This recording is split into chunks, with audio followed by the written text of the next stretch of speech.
catalog, so there's arguments on the actual number at this point. But founding in 2004, we incorporated in 2008 and became a charitable status by the Canadian Revenue Agency in 2009, the following year. So since that time, we've added about 4,000 pieces to the collection as well by generous donations of various people and from all over the world. It's been amazing the response that we've had, so we've been very impressed. So this gives you an idea in this gallery, some of the things that we have. This is the treasures from the collection. It's a curator's choice. I'll let Jonathan speak more to the actual pieces and the range that It was just stuff that I liked, and as I was pulling it, it turned out that everything was kind of either floral, blue, red, or black. So it just kind of happened to work out artistically as well. But we wanted to show just a variety and an array of what is in the museum collection. And we wanted to show one of our oldest, best examples, dressed in the 1770s. That's the best. We have 4 dresses from the 18th century, but that's one of the best edition.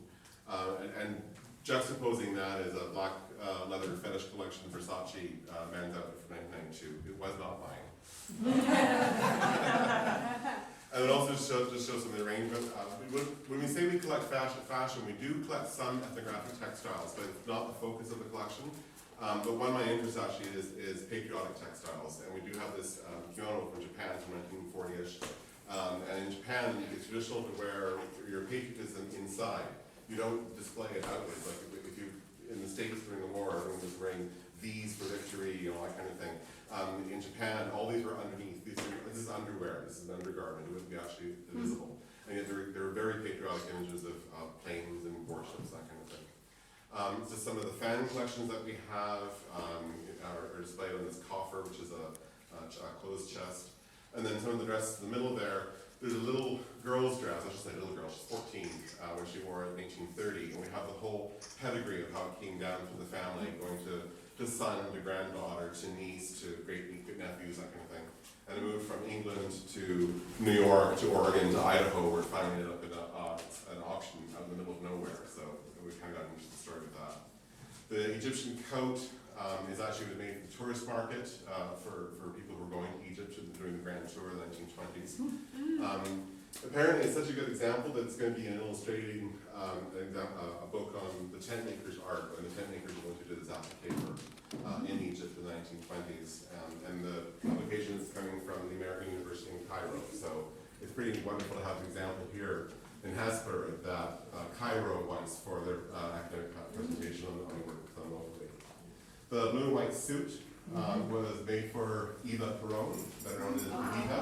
Wow. And it was kind of a sleeper at an auction that I managed to grab. It was never actually worn by her. She died before it could be delivered. And it was made by Hyacinth Novak, who's a dressmaker in Paris.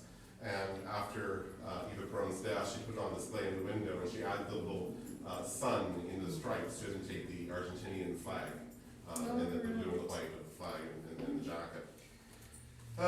Other examples we have there's a fabulous French dress from about 1901 or 2 by Violette Paris, one with the printed chiffon flowers. And then there's quite quirky satin dress from the 1880s that's a woman has hand painted with oil paints as a common dress or something like that. About 1880, something like that. The satin dress, yeah. And then the very furthest piece is a corset that's made from paper, which was done in Germany during World War I because of the lack of materials, it was called blockades. And so they actually started making clothing out of paper. It's very tightly twisted cord, so it's surprisingly strong. Equally uncomfortable. It's just very uncomfortable, yeah.